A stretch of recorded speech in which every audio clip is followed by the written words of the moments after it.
Seriously? I'm crimping them right here, not cutting them.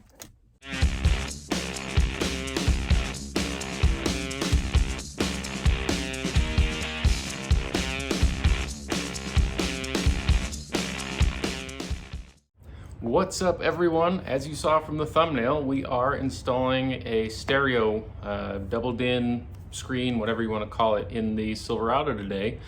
So I do have a backup camera and stuff like that's going to plug into it, but today we're just going to worry about actually installing it. So I bought just a Chinese cheap screen.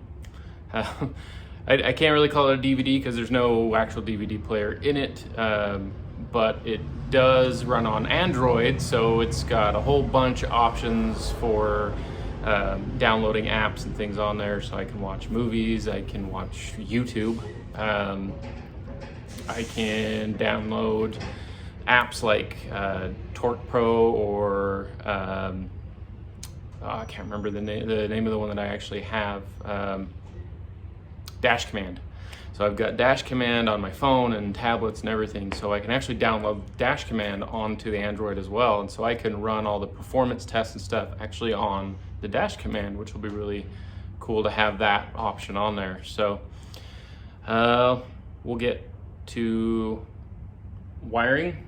I had to, you guys saw from the thumbnail that I bought the Skosh. I don't know how to say it, but I've always just said Skosh. But I bought a nice mounting kit, but apparently the Chinese screens are about 4 millimeters larger than the standard, big brands like Kenwood, JVC, Pioneer, Sony, whatever.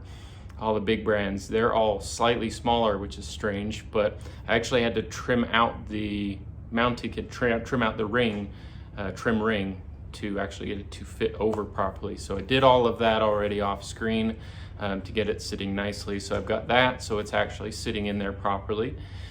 Need to actually solder together all the wiring for it, and then we can start plugging it in and see how it looks. I've got all the tools here that I'm gonna need. So I've got obviously my soldering iron, which I'm gonna solder a bunch of wires together, so I need that. Got my wire strippers, just a cheap pair of wire strippers, nothing fancy about them. I do have these Dorman heat shrink tubing, so I can actually heat shrink all of it so that it's all sealed and doesn't arc and do anything weird. So it'll all be nice and sealed in there, on there. And I also picked up this little helping hands thing, magnifying glass with some alligator clips.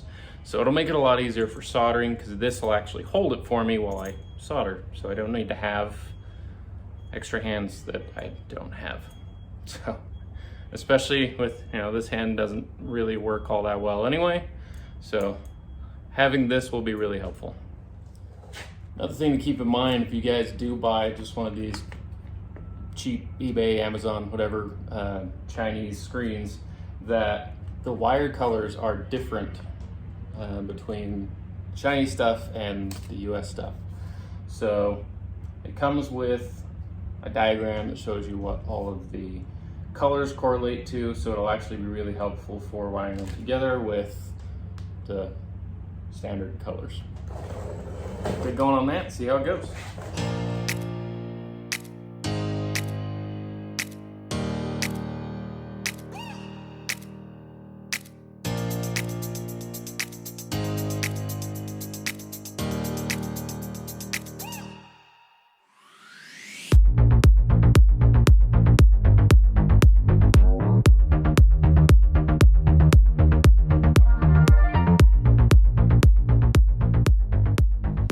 Like a lot of the ones that are different colors, I'm actually not even using.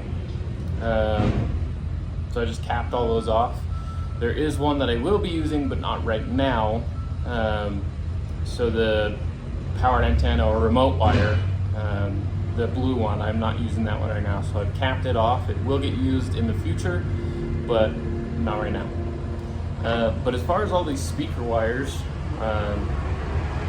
the white, gray, green, and purple, they actually correlate directly, so that'll be really easy to just match those up, connect them together really quickly.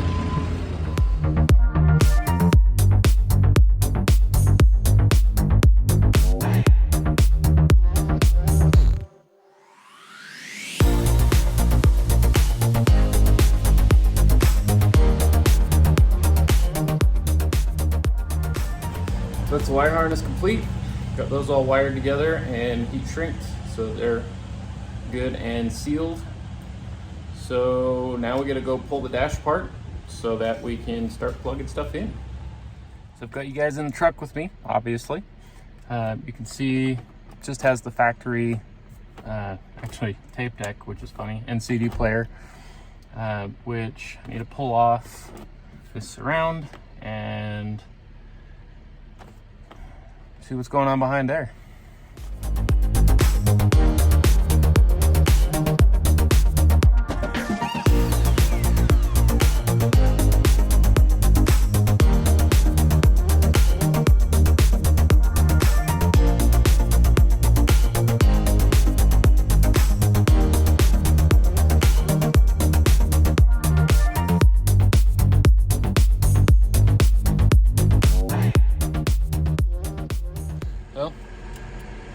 Got this all ready to go with the bracket all put onto it. You see how much shallower it is.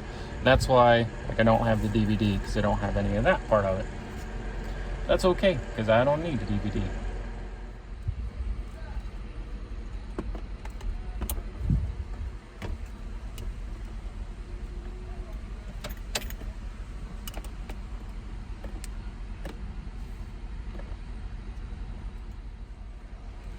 Why do you not turn on?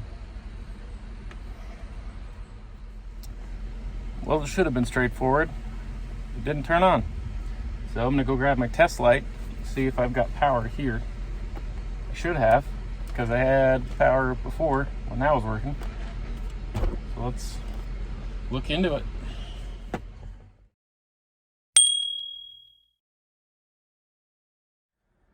Well guys, I think I may have figured out what the problem was, and it actually turns out to not be the Chinese stereo.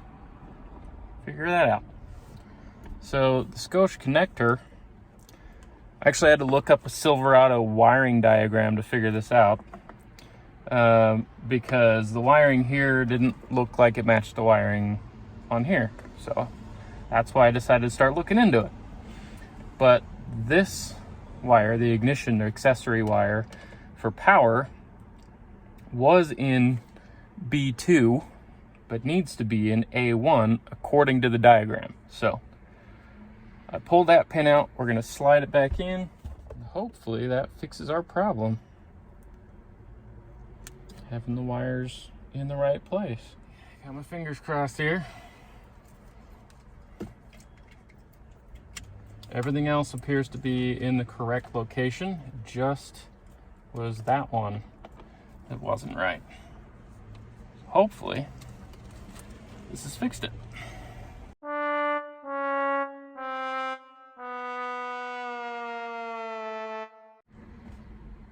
Nope. As you guys can probably see, it's dark outside now.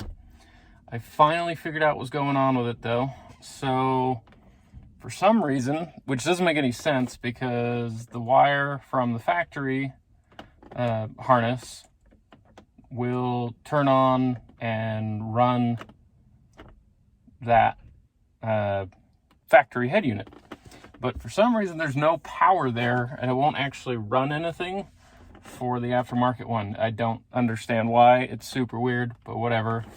So I've got an entirely separate power wire just specifically for the ignition. So the constant works just fine. But the ignition was giving me issues, which is stupid and annoying, but I've got it figured out. I just ran from one of the fuses on the fuse box, a little jumper that goes just onto that fuse. So we've got power going to it now, so it's actually working. I connected the radio and I connected the GPS antenna. So now I just need to kind of like shove it all back in there. We'll push it back in. This is going to come back out in the near future so we can do like backup camera and stuff. but I don't have any of that connected right now. I do have it all. I don't have it connected though. So it only takes a minute just to get this stuff out. So I'll just pull it all back out again. It's not a big deal. But we'll get this all buttoned up, get it all back in there, and I can let you guys see it working.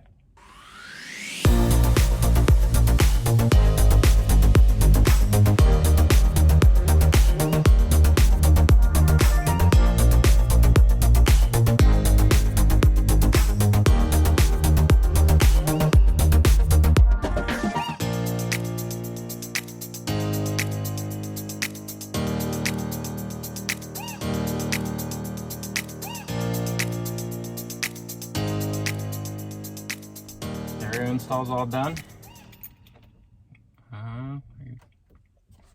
Turn it on and let you guys see it. So, can't really play anything because I would normally connect my phone. I could play, I don't know, YouTube or something. Maybe I can see if I can get YouTube to play. Let's go YouTube on here. And just do it through the browser.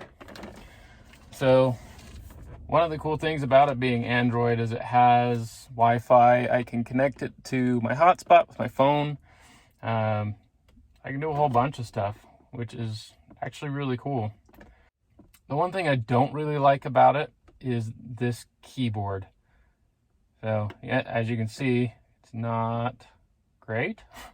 The keyboard kind of sucks. It takes a minute to actually do stuff. But it was cheap.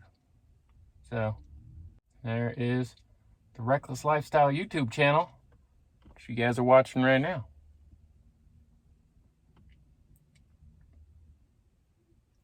So I can pull up one of my videos because I know my videos are all going to be fine.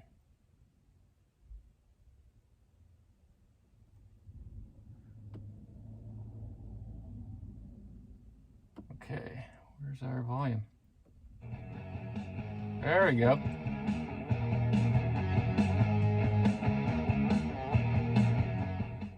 What's up, everyone? So, hey. Well, apparently I didn't want to play very much of it. I saw from the thumbnail. Hey, there it goes. Painting the calipers today. So, if you guys haven't seen that video yet, take a look at that video. Stuff done. So I've got more truck stuff. The calipers hanging behind me. I've already cleaned them up and masked them. Made sure there's no grease on. But yeah, pretty cool. I can play YouTube videos. There's a bug in here. I can play YouTube videos and do a bunch of stuff. So a lot of cool options with it. I did use it to call already. I connected my phone and made a phone call and it worked okay. So I don't know. Seems to be pretty cool. GPS, obviously I haven't used it yet, but it's there and it connected. So that was cool too. And I haven't done Bluetooth music yet, which I'll play around with all of this, but it's working.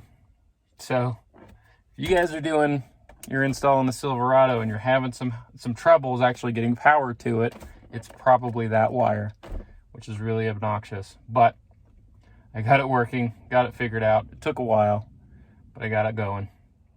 That does it for the stereo install on the Silverado. So we've got that doubled in stereo in there now. Gives me a bunch of cool options. Really looking forward to that backup camera though. It'll be really nice, especially when backing up to a trailer, or maybe tight spots and in parking lots, but more than anything else is backing up to the trailers. It's gonna be really nice for that. So we'll get that on there pretty soon. And if you guys aren't already, just hit that subscribe button, smash the like button. We will see you very soon.